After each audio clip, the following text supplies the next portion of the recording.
अजय के बड़े भाई रोहित का अचानक निधन हो गया। रोहित की मौत ने पूरे परिवार को झकझोर कर रख दिया था। उसकी पत्नी मीरा पर जैसे दुख का पहाड़ टूट पड़ा। परिवार में एक शोक की लहर दौड़ गई थी। मीरा का दिल टूट चुका था और उसकी आंखों में आंसू थमने का नाम नहीं ले रहे थे। अजय भी अपने भाई को खोने के गम में डूबा हुआ था, लेकिन उसके मन में एक और बात ने घर कर लिया था, मीरा का और उसके छोटे भतीजे का भविष्य।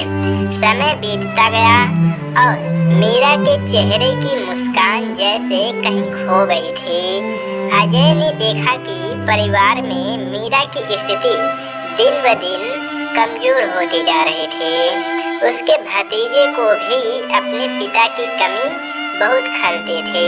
परिवार में उसे देखकर अजय का दिल एक अजीब सी जिम्मेदारी का एहसास करने लगा।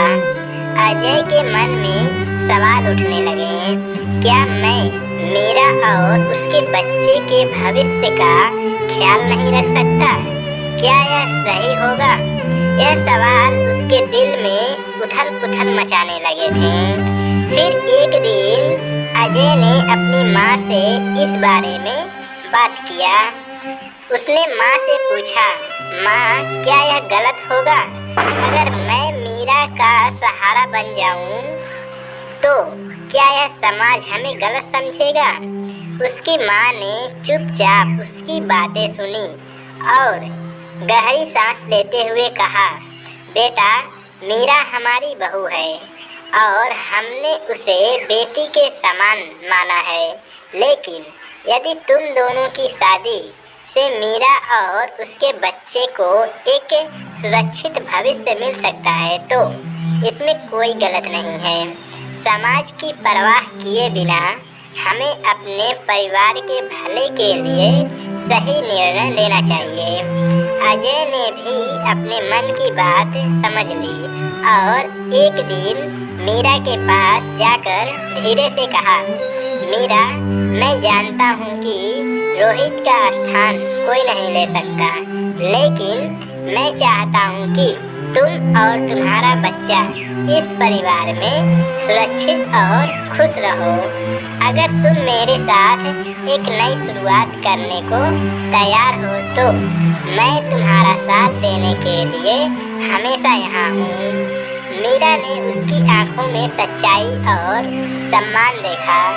उसने कुछ देर सोचा और फिर धीरे से कहा, अजय, यह निर्णय लेना हमारे लिए आसान नहीं है, लेकिन अगर इससे मेरे बच्चे का भविष्य सुरक्षित होता है तो मैं तैयार हूँ। समाज में कई लोग इस रिश्ते को लेकर अपनी राय जाहिर करने लगे। कुछ ने इसे गलत बताया तो कुछ ने इसे सही, लेकिन अजय और मीरा ने परिवार की भलाई के लिए एक नया रास्ता चुना। उनकी शादी का मकसद केवल एक नया रिश्ता नहीं, बल्कि मीरा और उसके बच्चे के भविष्य की सुरक्षा थी। यह कहानी हमें यह सिखाती है कि रिश्तों की परिभाषा केवल समाज की मान्यताओं से नहीं, बल्कि हमारी जिम्मेदारियों और नीयत से भी तय होती है। कभी कभी हमें समाज के खिलाफ जाकर सही फैसला लेना पड़ता है ताकि अपनों का भविष्य सुरक्षित और खुशहाल रहे। ऐसे ही कहानी सुनने के लिए हमारे चैनल को सब्सक्राइब कीजिए। धन्यवाद।